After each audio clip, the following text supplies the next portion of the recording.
قال له شو يعني القرار في الجرار؟ قال له إذا بدهم يبروه صار طالع القرار، وإذا بدهم يحاكموه طالع القرار، فتتعبش حالك، هاي محاكم إسرائيل. بعد الإفراج عنه في العام 75 أعاد بشير الاتصال بالرفاق، ونجح في تشكيل التنظيم الشيوعي الفلسطيني بعد أن نجحت إسرائيل في ضرب الجبهة الوطنية الجناح العسكري للحزب في العام 74. تميزت مهمة بشير بالكثير من الصعوبة والتعقيد من جهة، وبالنضال على أكثر من جبهة من جهة أخرى.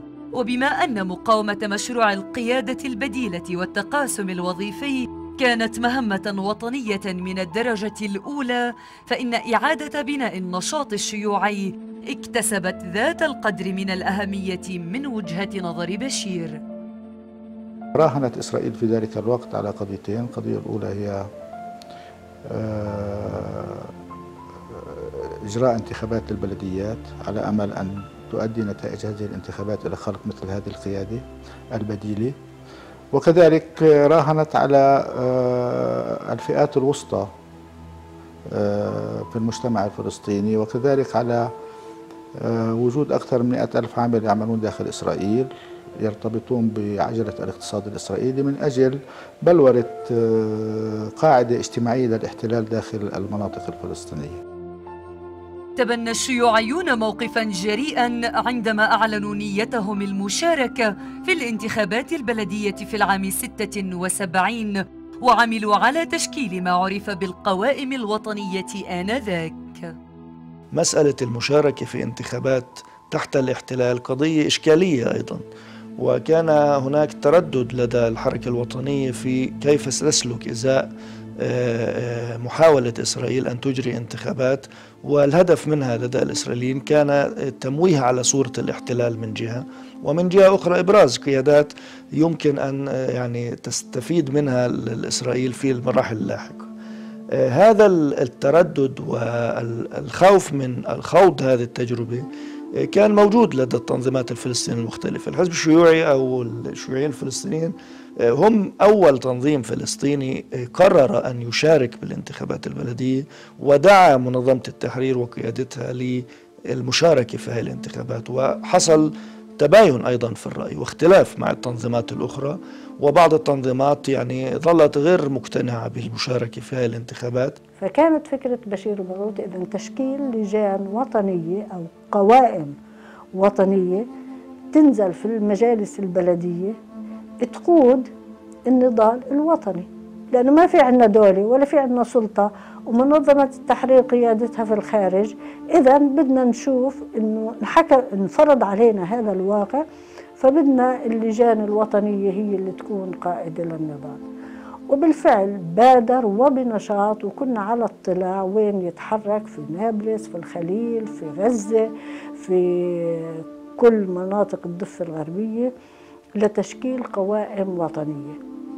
طبعا تشكيل قوائم وطنية بصعوبة، لأنه بدك تشوف مين مستعد يضحي مباشرة مع الاحتلال.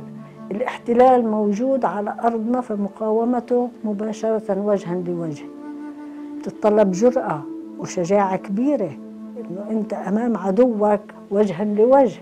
بشير البرغوثي بعد ذلك لعب دور أساسي في تحويل هذه البلديات إلى جزء من القيادة الفلسطينية التي باتت عمليا فيما بعد عندما تشكلت لجنة التوجيه الوطني، وهو كان له دور أساسي أيضا في تشكيل لجنة التوجيه الوطني، أن تصبح البلديات الفلسطينية وممثلي المؤسسات الكبرى والتنظيمات الفلسطينية في الداخل لها مظلة قيادية واحدة هي لجنة التوجيه الوطني. وكل ما كانت تستهدف إسرائيل في ذلك الوقت من خلق قيادات مناهضة أو معارضة لمنظمة التحرير ما نفع. كانوا هم متأملين إنه اللي يفوز في هذه الانتخابات هم الرجالات المتعاونين أو القريبين خلينا نقول من الإسرائيليين. روح المبادرة الجريئة التي ميزت موقف الحزب وعكست منهج بشير أثبتت نجاعتها عندما حققت القوائم الوطنية فوزاً ساحقاً في المعركة الانتخابية، وعلى ضوء ذلك لم يعد مجال للشك في صحة القرار الجريء والمبادر الذي عكس رؤية كانت ذات طبيعة خلافية حول دور ومكانة الأرض المحتلة في الكفاح الوطني. إسرائيل قبل تلك الفترة كانت تحاول أن تخلق انطباع بأنه الشعب الفلسطيني في الأراضي الفلسطينية هو منفصل عن الشعب الفلسطيني بشكل عام، وبالتالي كانت تحاول أن تسعى إلى تشجيع ظهور قيادات محلية لكي تفسخ الشعب الفلسطيني في الأراضي المحتلة عن جذوره وعن وحدة الشعب الفلسطيني بشكل عام، كشكل من أشكال القضاء على القضية الفلسطينية التي كانت تتطلب من وجهة نظر بشير البرغوثي المثابرة في المحافظة على وحدة الشعب الفلسطيني وعلى موقف سياسي موحد. الشيوعيون من جانبهم تمسكوا برؤيتهم للحل السياسي وبرنامج إقامة الدولة الفلسطينية في إطار إدارة الصراع مع الاحتلال، الأمر الذي أثار جدلاً كبيراً بل وكبيراً جداً، له ما له وعليه ما عليه. هل هذا ما أسعدش الفصائل الفلسطينية في الخارج وحاولت تشاغب عليه، لكن احنا نجح بشير البرغوثي بشكل اساسي، كان اصحاب دائما صاحب فكر متقدم في انه ما يحولش هذا الاختلاف الى صراع، وبالعكس عمل على انه الداخل يعطي تطمينات كبيره للخارج انه احنا مش بديل لكم، انه ما يجري في الداخل مش بديل لمنظمه التحرير، بالعكس ما يجري في الداخل هو تدعيم لمنظمه التحرير. لازم أن نتذكر بأن الشعار الأساسي كان هو منظمة التحرير هي الممثل الشرعي الوحيد. هذه كمان مأثرة كبرى. دعونا نذكر بأنه من فرض هذا الشعار في المناطق المحتلة في الأساس سياسة الحزب الشيوعي الفلسطيني، هو اللي تبنى هذا الشعار في الوقت اللي حتى ذلك التاريخ الحزب لم يكن ممثلا في منظمة التحرير الفلسطيني، ولكن كان في رؤية حكيمة جدا. الوطن أولا، مصلحة الوطن هي الأساسية، الرؤية الاستراتيجية البعيدة، ليست الرؤية الأنانية الضيقة. إنه طالما إحنا يعني هنا في قيادة منظمة التحرير بترفض تمثل الحزب الشيوعي إذا إحنا لا نرفع هذا الشعار، لا، ما كان في شيء من الشكل. في إطار هذه الحالة من الجدل والاختلاف، ميز الحزب بين مكانة منظمة التحرير كممثل شرعي ووحيد للشعب الفلسطيني، وهو الموقف الذي دعمه الحزب دون تردد، وبين الاختلاف والتباين مع قوى منظمة التحرير وقيادتها.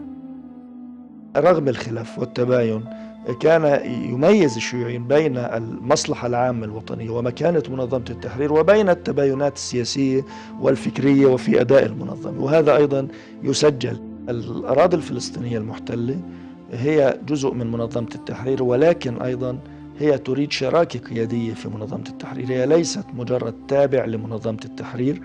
ولذلك كان أحد يعني الاعتبارات المهمة في موقف الشيوعيين هو اعتمادهم على أن ساحة الأرض المحتلة ليست ساحة ثانوية في النضال الفلسطيني، وإنما هي ساحة رئيسية، وهي الساحة الرئيسية عمليا.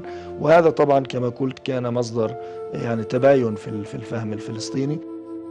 لم تكن محاولات بشير البرغوثي لإعادة تأسيس الحزب الشيوعي الفلسطيني في 10 شباط في العام 82 كجسم منفصل عن جسم الحزب الشيوعي الأردني مسألة مرتبطة فقط بحسم الجدل والخلاف الدائر بين الشيوعيين والقيادة الفلسطينية، بل كانت نتيجة طبيعية للقرار السابق بتشكيل التنظيم الشيوعي الفلسطيني في أوائل العام 76. إعادة تأسيس الحزب الشيوعي الفلسطيني مرت بفترة مخاض صعبة جدا، حيث أن الشيوعيين كانوا يعملون تحت إطار التنظيم الشيوعي الفلسطيني الذي كان فرعا من فروع الحزب الشيوعي الأردني. لكن مع التطور الحاصل ومع البروز الخاص الوطني الفلسطيني بشكل واضح،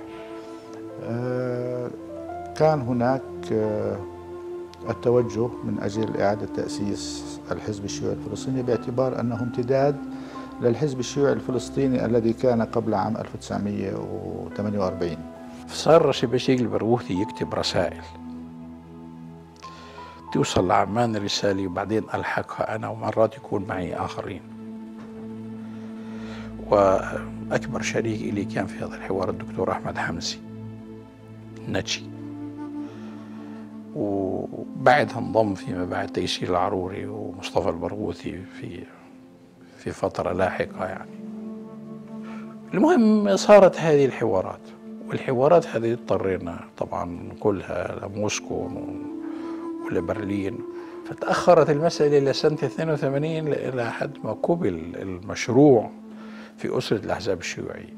هو كان مهندس هذه العملية ومنظرها خليني أسميه الفكري والسياسي، وأيضا قائد الأوركسترا في عملية إخراجها، لأنه هذه عملية أيضا تمت كما قلت في صلب مناقشات واختلافات، وكذلك يعني الحزم في إنهاء هذا الأمر بصورة إيجابية في نهاية الأمر أيضا هو كان يعني له الفضل الأكبر فيه. ولذلك يعني عندما نتحدث عن إعادة تأسيس الحزب الشيوعي يجب أن ينسب بشكل أساسي أنه نجاح هذه الفكرة بدرجة أساسية كانت تنسب لبشير البرغوثي. بعد قرابة 4 أشهر على إعلان إعادة تأسيس الحزب الشيوعي الفلسطيني في الداخل، كانت القيادة الفلسطينية في الخارج على موعد مع الاجتياح، أو ما أسمته إسرائيل بعملية صنوبر. صنوبر إسرائيل الدامي في بيروت كان يهدف إلى ضرب القيادة الفلسطينية والقضاء عليها في الخارج. في الداخل شددت إسرائيل هجمتها على من تبقوا بين أشجار الصنوبر الفلسطينية، واجتهدت بشتى الوسائل من أجل محو أي أمل لهم بالتحرر والخلاص. وقت ذاك أعادت إسرائيل إنتاج مخطط القيادة البديلة بالرغم من نجاح تجربة الانتخابات البلدية في العام 76، فما كان منها إلا أن حلت المجالس وحضرت لجنة التوجيه الوطني وبدأت بتنفيذ مشروع روابط القرى. وليس بعيداً عما كان يجري في مرفأ بيروت، عمل البرغوثي على اجتراح أحد الحلول الإبداعية، فعنون الطليعة، وهي الصحيفة التي عمل رئيساً لتحريرها منذ العام 78 بعنوان حمل معه الكثير من التفاصيل. أول ما إنها انبثقت فكرة روابط القرى، سمح لمصطفى دودين إنه يشرف للضفة الغربية. أول اجتماع مع فخري عيسى ومع يوسف الخطيب على منتزه نعوم، جمعنا بشير البرغوثي وطرح فكرة روابط القرى، إنه يا رفاق يا رفاق بدور في الأفق ريحة كريهة، وهذه الريحة الكريهة تنبثق عن تشكيل روابط قرى تكون بديلة لمنظمة التحرير الفلسطينية. رموز روابط القرى واضح إنهم مرتبطين بالاحتلال وبالأردن. بشير البرغوثي فتح صفحات الطليعة للمخاطير اللي كانوا ينضغط عليهم على أساس إنهم هم ينضموا للروابط، وكانوا من حديثنا معهم وتوعيتهم على خطورة هذه الروابط إنهم كانوا يسلموا أختامهم للحكم العسكري، وكنا ننشر هذه الأخبار ونحييهم على هذا الموقف. طب الرد العملي على روابط القرى كيف بده يكون؟ إذن هالقيادات الوطنية والقيادات السياسية مفروض تتوجه للقرى، لأن سكان القرى اللي بشكل الأغلبية الساحقة من تعداد السكان الفلسطيني في الضفة الغربية هم قرى، بيزيدوا عن 70% كل السكان قرى. إذا تغلغلوا رموز روابط القرى في هذه المواقع أكيد بنفذوا سياسة الاحتلال. فكان الرد العملي كيف؟ إنه كل المهنيين وكل القطاعات الفاعلة ما هي كانت ممثلة في الحزب، قطاع الشباب والمزارعين والمثقفين والعمال والفلاحين. هي في مؤامرة، في رد عليها، رأسا كان الرد يكون جاهز، والرد عملي وسهل وجماهيري، يكون في التفاف له. لم تأل كوادر الحركة الوطنية في الداخل من جهدها جهد لتقويض مشروع روابط القرى وإفشال مشاريع خلق القيادة البديلة للمرة الثانية على التوالي، جهود أثمرت بفعل الوعي الشعبي لخطورة ما حاولت إسرائيل أن تجعله أمراً واقعاً. تبنى الحزب برنامجاً سياسياً واقعياً اعتمد على جملة من المبادئ الأساسية، والتي تتمثل بتحرير الأرض وتأمين الحقوق الوطنية وإقامة دولة ديمقراطية ومستقلة. وحمل برنامجه إلى دورة المجلس الوطني 19 التي عقدت في الجزائر في العام 88، وهناك حصل ما حصل. هذه الرسالة السياسية التي كانت تطالب بشكل واضح من منظمة التحرير بالاعتراف بقرارات الشرعية الدولية، وأيضا بإقامة الدولة الفلسطينية على حدود الرابع من حزيران عام 67، وكان هذا هو موقف الحزب. فيما بعد تبلور هذا الموقف كموقف إجماعي للقيادة الوطنية الموحدة، ووجهت رسالة مشتركة إلى قيادة منظمة التحرير تطالبها بالاعتراف بقرارات الشرعية الدولية وبالدولة الفلسطينية.